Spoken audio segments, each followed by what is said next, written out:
All right, I'm gonna take you through 3 key learnings that I think are really impactful. So the first thing I want to do is do an exercise with you. So if I can ask that wherever you are, you sit comfortably and you close your eyes. Just make sure you're not listening to me while you're driving or operating machinery or doing anything where closing your eyes would be a real disaster. So make sure it's safe, please. So I want you to sit there and close your eyes.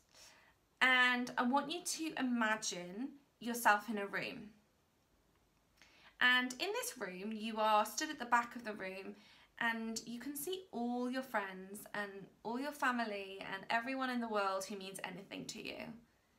Everyone is in this room. It's absolutely incredible.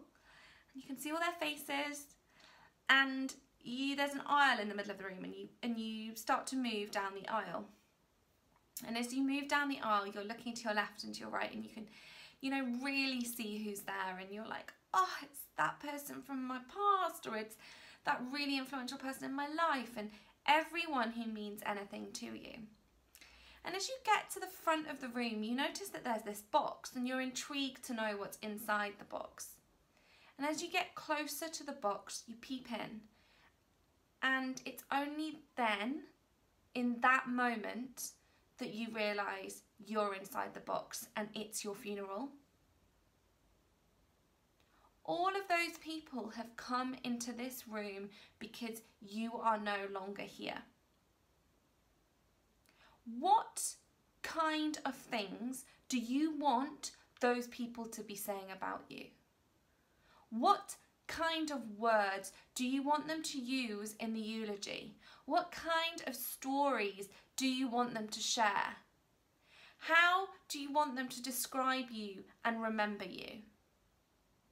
Because if what you want from them in that moment, then you have to show up as that person right now.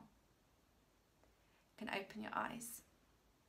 So when I first did this exercise for the first time, I was really shocked. It totally took me by surprise. Wasn't what I was expecting.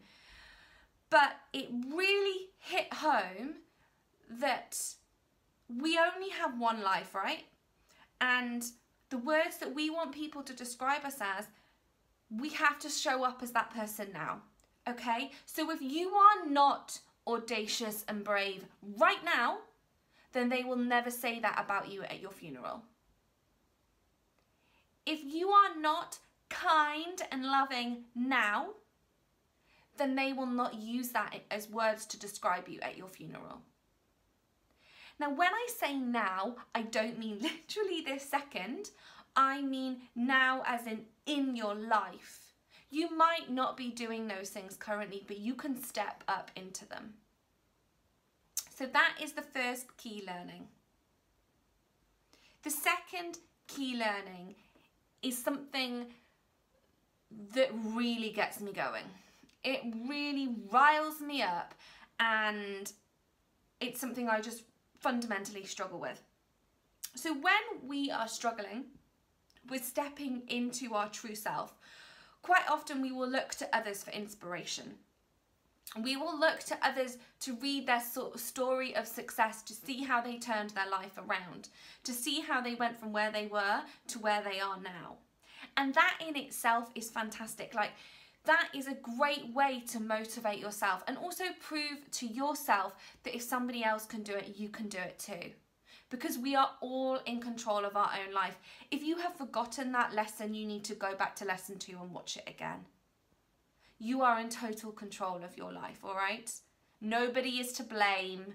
No one else's responsibility. It's all on you. But what I struggle with these stories is that often the people we look to and the people we read about have experienced this huge success and stepping into being themselves in the aftermath of something horrific, like drug addiction or financial ruin or a near miss with death. And I find that really quite hard to process. So The single most effective way to get people to step into living their life is for them to be dying. When people are dying, they start ticking things off their bucket list. They start taking action. They go all out. They realise that Janet's opinion of them doesn't matter. They don't want to die and not do the thing because they thought Janet would care. They now don't give a damn about Janet because they are so aware that their time on earth is finite and they want to make the most of it. They want to do what sets their heart on fire. But you shouldn't have to be dying to do this. You shouldn't have to hit rock bottom. You shouldn't have to go all the way down just to come back up again. You shouldn't have to lose everything in terrible investments to then be a success. So whilst I love these stories for their motivation, I don't want you to think that you can only step into being yourself if something horrific happens to you first. I want you to know that you can step into yourself right now. That you can step into yourself even if your parents are happily married, even if you went to a great school and had a brilliant education, even if you have so many things to be grateful for, you can still step in to being your best self now, being true to yourself, going after your dreams, being a huge success. You don't need to wait for it to all go tits up.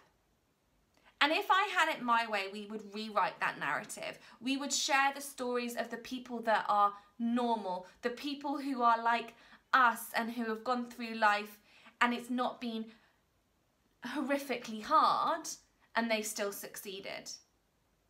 I want to prove to you that you can do anything from where you are right now.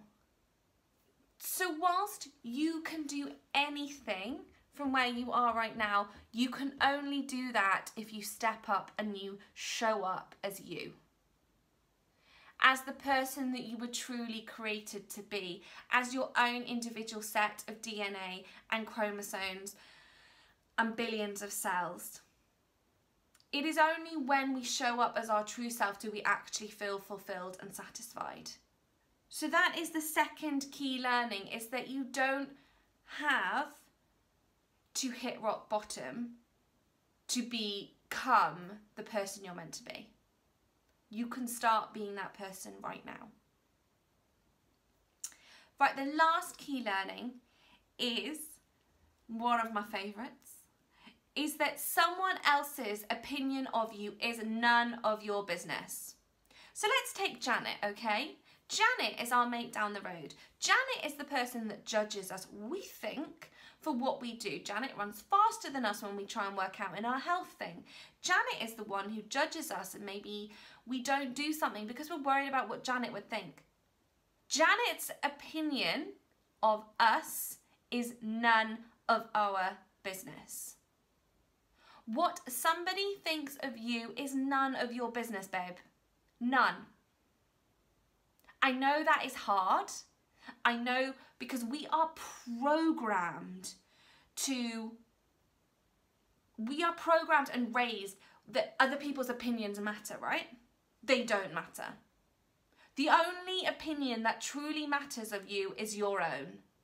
If you can stand there and say that you are proud of how you behaved, then that is a good thing. Then that is fine. We all know when we are behaving badly. We all know when we are ashamed of something that we have done. You don't need somebody else's opinion to tell you that. You have a good enough moral compass already inside of you. And likewise, you don't need someone else's opinion to tell you that the dream that you have is not worth fighting for. If you have that as a dream on your heart and it's something you want to go for, it doesn't matter what someone else's opinion is. What matters is what you think and how you hold and behave. I think the thing that comes from this is that we are so busy seeking other people's approval that so often we don't have our own. We want somebody else to say, Joe, you did a great job. But what about me telling me I did a great job? What about my own approval of myself? Do you approve of yourself? If you go after your dream, will you approve of yourself? Hell yeah, you will. Because you are fighting for the thing that you believed in. You are moving through the fear. You are going to end up as that 85-year-old on your rocking chair. If you didn't watch the Fear and Failure lesson, it's lesson 4, go and watch it. But you will end up as that 85-year-old on the rocking chair who is proud of how they held themselves through their life, how they were true to themselves, how they stepped up through them, and they didn't care what other people thought of them. Because when you are dying, what other people think of you doesn't matter. What matters is that you feel like you gave life your best shot, that you lived all in. You went all in. Now, there is a really good strategy you can use because we are so programmed to care about other people's opinions. And this is something that I have heard of by a girl called Rachel Hollis. She's an American kind of motivational personal development speaker. Go and look her up if you want something like that. She's fantastic. But something that she talked about in terms of, you know, getting over someone else's opinion. So when we want someone else's opinion of us, when we care about it, it's because we're looking for gratification. We're looking for love. We're looking for approval. We're looking for, you know, to feel like what we've done was good, basically. But what about taking control, hey? What about, we're in total control of our lives, right? So what about taking control and committing to having more than enough love in us for ourselves and for everybody else? So if we can do that, so if we choose to be so full of love that we don't need their love, we don't need their approval, we don't care about their opinion because we have so much love for ourselves that it doesn't matter what they think. We're already full. And we also have so much love that we just keep putting it out into the world. And we keep giving. Even the people that criticize us, we keep giving. And that is a way we feel so self-assured in what we're doing, which is hard, don't get me wrong. And that builds into lots of the other lessons that we've done about building your confidence, focusing on gratitude, focusing on rewriting the narrative in our minds through the I am statements and things. So what this exercise does is shows that we don't need love from other people. We don't need their approval, we just need our own. And that is often the thing that is lacking most in self. Like, we just don't back ourselves. We don't love ourselves enough. And we want that from other people, but I will say it again, someone else's opinion of you is none of your business.